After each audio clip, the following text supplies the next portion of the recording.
skincare brands advertise, only 1% of skincare actually gets absorbed into the dermis layer. Now, does this mean that skincare is completely useless? The answer is, hey guys, it's Sue. Welcome back to my shout-out. Alright, for today's video, guys, I'm going to share with you guys something that I bet you didn't know about skincare, which is that unlike what a lot of skincare brands advertise, only 1% of skincare actually gets absorbed into the dermis layer. I know, out of everything that we apply on and that we spend our money on, only 1% gets absorbed into our skin. That's upset, that's bizarre. The fact is that skincare itself is too big to actually go through our skin. As a matter of fact, proteins that are larger than 50 kilodaltons cannot go through because it's just the molecular weight is too big. Now, before we get more angry and freak out, let's just compose ourselves, because this is actually a good news. That's right, guys. As we all know, our skin, the organ skin,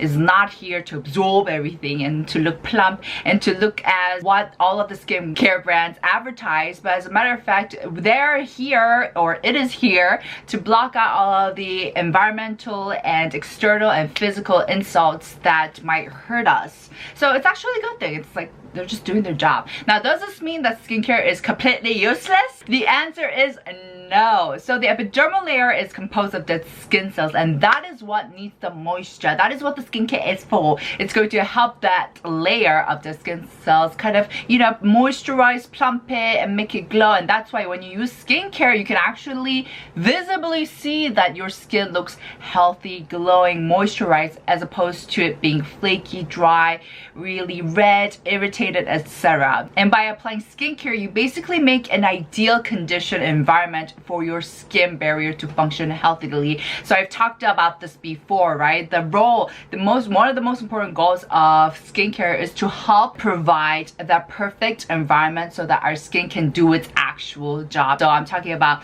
moisturizing our skin naturally through sebum, shedding unnecessary dead skin cells, and also fighting off bacteria through acid mantle, etc. And by applying skincare, we can help by setting that right condition and help our skin thrive, girl. Yes, look at her go. Now, I know when you hear dead skin cells, I know our immediate reaction is, what, dead skin cells? Are we supposed to exfoliate and get rid of all of them? Because I feel like a lot of the skincare marketing going on, they really put a bad rep on dead skin cells, and it's something that we don't want. But as a matter of fact, it's one of the vital things that protects our skin. Think of it as like an armor, if you will. Now that we've established these facts, let me share with you guys some really handy, really simple but handy tips that's going to make a world of a difference. And these tips are going to help you get what you want, achieve what you want, which is a healthy looking skin that is actually healthy. So yeah, let's get started. All right, we're gonna first talk about cleansing, because cleansing is everything. I've mentioned this before, but I think cleansing is one of the most important steps in skincare, because it's one of the steps that actually can do the most damage to your skin. And so this is a very important step. And also, obviously, if you don't cleanse right, you're going to have all of these impurities, makeup residues, SPF residues that's going to get in the way of the skincare actually trying to moisturize the skin. So it's vital. Now, here's what's important. Here comes the tips. First of all, make sure to wash your hands.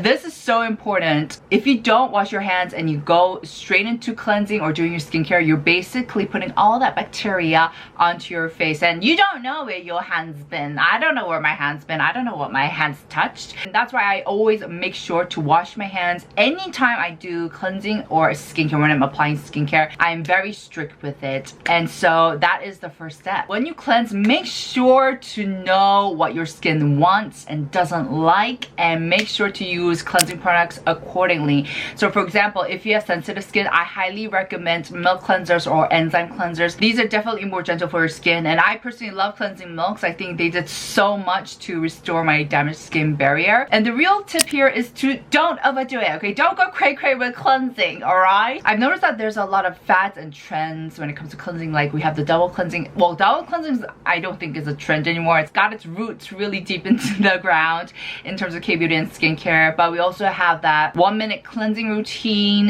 We also have cleansing with devices, etc. But I'm not a fan of any of those. You guys know I never double cleanse unless I've had a really long day with a lot of makeup, physical SPF, but other than that, I'll just stick to one cleansing product and I'm good to go. For example, just by cleansing your skin with just water, because the pH level of water is 7, just by washing your face with water, that can actually increase the pH level of your skin, which kind of, I guess, stimulates the enzymes that break down your skin barrier. And so you just really want to keep it simple. Don't overdo it. Don't do the 1-minute cleansing routine. That's too much, I feel like.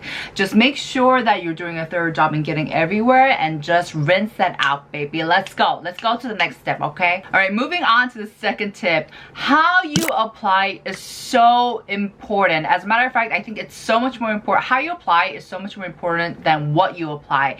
Now, some may argue that expensive skincare, like high-end skincare, is way better, but you know what I've noticed? I've noticed that there's definitely a psychological factor that plays in here, because when you spend that much money on a product, you end up treasuring it, and you end up being careful, and you end up being so meticulous and making sure that your skin's getting every drop of it. So you end up being really detailed with your skincare, as opposed to just more affordable skincare. Obviously, the psychological weight isn't going to be as heavy as a high-end because you didn't spend as much money.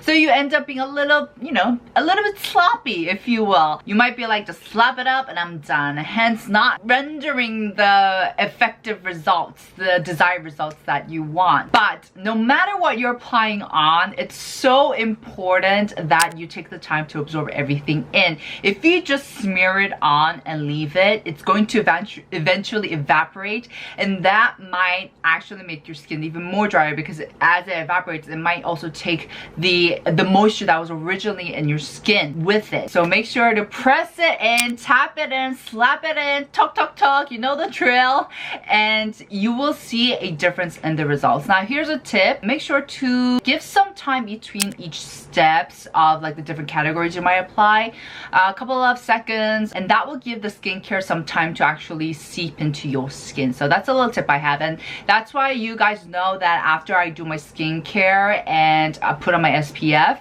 before applying my makeup on, I change my like clothes, or I do something else, because I want to give all of that skincare some time to really get absorbed in. So yeah. Tip number 3, if you feel like your skin's been really lacking that hydration, use masks. With masks, the whole idea is to have something occlusive, an occlusive layer to cover all that skincare, so that the skincare has no other choice but to get absorbed and seep into the skin, as opposed to it evaporating. Now, of course, you have masks like your old regular sheet masks, the classics, the OGs. These are definitely your more convenient, easier, affordable options. All you have to do is rip one open and just slap it on, and the one that I have here is by Papare시피, which is one of my favorites. You guys know this. I've been raving about this for a very long time. I first love the smell. It's very heavily scented with honey, but it just works. It just...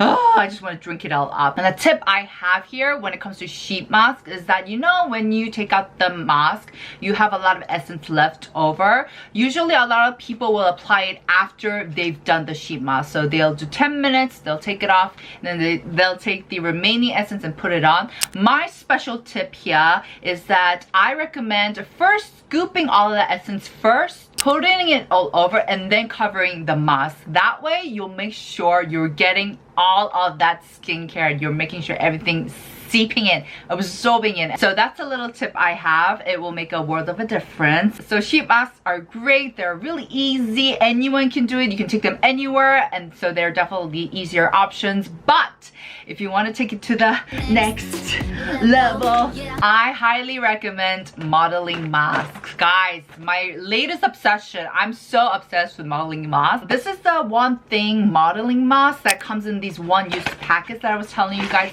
about in my previous video. So in the video that I just uploaded, go check it out, I did do a more in-depth explanation of what is the big deal with these rubber modeling masks. And so go check that out. These are the one packet usage, which I think is great because you don't really have to make that commitment, because usually modeling masks, they come in these huge packets, and they do sell some of them on YesStyle and Amazon, and I really want to order them so that I can review them for you guys, but I'm so scared that customs is gonna call me and like report me and accuse me of like trying to import drugs, because they're powder.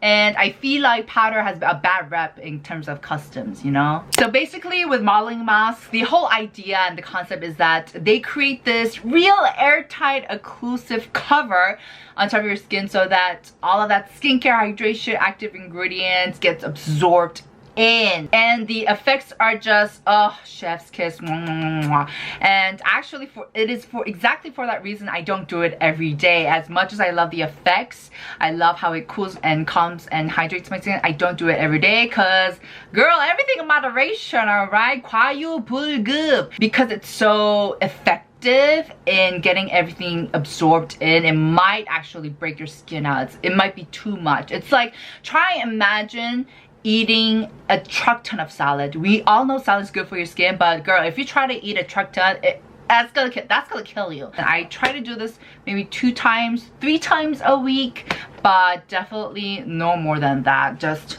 calm down, okay? Don't go cray cray. Now, the real tip here when using modeling masks is that you first want to apply essence or serums that you really want your skin to eat up before going in and plastering that modeling mask all over. And so here I present to you guys an essence or an ampoule that I've been really enjoying. Ta-ta! It is the Noble Rot line from Papare시피. First packaging.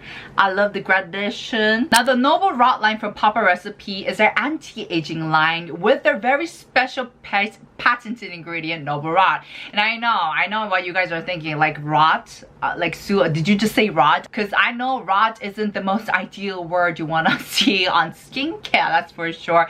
But rest assured, it's something very good. So let me explain. Noble Rot is actually a wine term, and a Noble Rot is basically this gray type of fungus that grows on grapes, and it's deliberately cultivated because it helps give wine that really sweet and enhanced taste. So all farmers, they want rot, they want this fungus. They're like, please let my grape grow this fungus so I can become rich. So it's a very, very good ingredient despite what its name may sound like. Noble Rot is actually really, really rich with phytoalexin, and we've talked about this ingredient before. It's basically an antimicrobial substance and has a lot of antioxidant properties. So if they've taken this special ingredient and Papare시피 made it into their special patented skincare ingredient, and as a matter of fact, this essence, this beautiful essence, has 82% of fermented grape extract. So I guess you could say this is like fine wine for your face, eh? This product also has hyaluronic acid, adenosine as well. Now let's take a look at the formula. The essence is a thin liquid that spreads across the face easily. It absorbs well and feels soothing while being applied. And once it's fully set, the skin looks healthy and feels soft. And it kind of feels like you're applying glazed water. So there's like this glow at the end, but it's not oily or greasy at all. And apparently this product, this essence, helps increase the level of collagen and elastin in our skin, it says on their website. And y'all know I'm suspicious about those things because it's very hard. That's something very hard to do, to produce the collagen and elastin in our skin. So of course I had to ask. I asked the brand managers, I was like, is this true? Did you guys really make this happen? And yes, they do have clinical studies where they managed to make that happen. So yay! I love to get involved with the details and know how they carried out these clinical studies, and if I do, I'll definitely share that with you guys. But in the meantime, they managed to make that happen, so I was very, very amazed at that. So this is definitely a great anti-aging product you can check out. And here we also have the ampoule from the same line. This is the Noble Rot Lifting Ampoule, and this likewise has 62% of fermented grape extract. So this is also another great anti-aging product. But this is a bit different because this has 60% of oil milk content, as 40% of water-based content. So it's mixed. So you could definitely have to shake it up. But once you do, damn, you get this lovely milkish, fatty, lightweight, hydrating formula that works great for your skin. So you can definitely see that it has an opaque formula, but it's very light. You'd think that this would be heavy, but it's not. So this is definitely my personal favorite. It's a really nice nourishing essence, and I especially love to apply this on my cheeks, but because it's so light, I don't mind it anywhere else, but it just feels extra special for my cheeks. Love this little buddy. So after you've applied all the essence and ampoules and serums that you want your skin to eat up, then go in with a modeling mask and just cover everything, and your skin will do a way better job in absorbing everything in. So yeah, last but definitely not least, make sure to use actives first. Make sure you use the skincare products with the ingredients that you want to target your skincare concerns with first. So in most skincare routines, there's a whole lineup. You got the essence, toner, serum, ampoule, lotion, creams, eye creams, sleeping masks. Oh my gosh, it's a lot. So if you have so much more going on in your face, it's going to make it so much more difficult for these skincare and active ingredients to actually get past through all that and get into the dermis layer. So do not feel pressurized to use every single category. There is absolute no need to. We all know that these different categories were just made by skincare beauty companies so that they get us to spend more cash. Just work with what your skin needs. And so that's why a lot of times when I use vitamin C or retinol, I like to start straight away with these two. I skip the essence, I skip the toner part, and I go straight in with this, and then I'll add a bit of cream on top or something else if I feel like, oh, my skin's lacking a bit in something. Going back to what I was saying in the intro about skincare, about only 1% skincare penetrating to the dermis layer, even though the majority of them doesn't penetrate, if you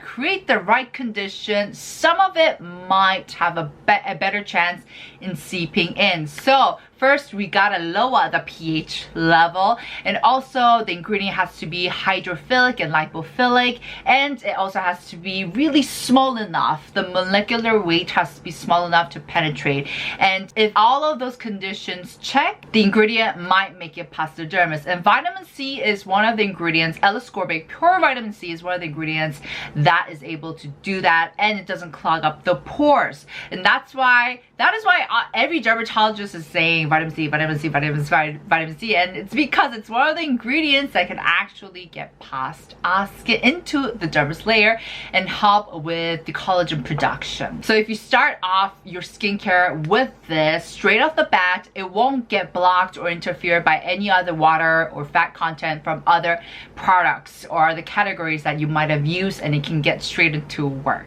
Alright guys, that was it for today's video. I hope this video helped, and I know it can be a bit shocking to discover that only 1% gets passed into the dermis layer, but relax, that's a good thing. Alright, we want to keep the majority out at bay, but here are some tips that's really going to make a difference, and I hope you enjoyed. Make sure to give this video a thumbs up, and I'll see you guys in my next. Ciao.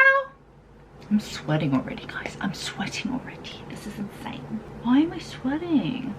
Why am I sweating? I don't get it. I don't even... Am I hot? I don't feel hot. Why am I sweating? Why?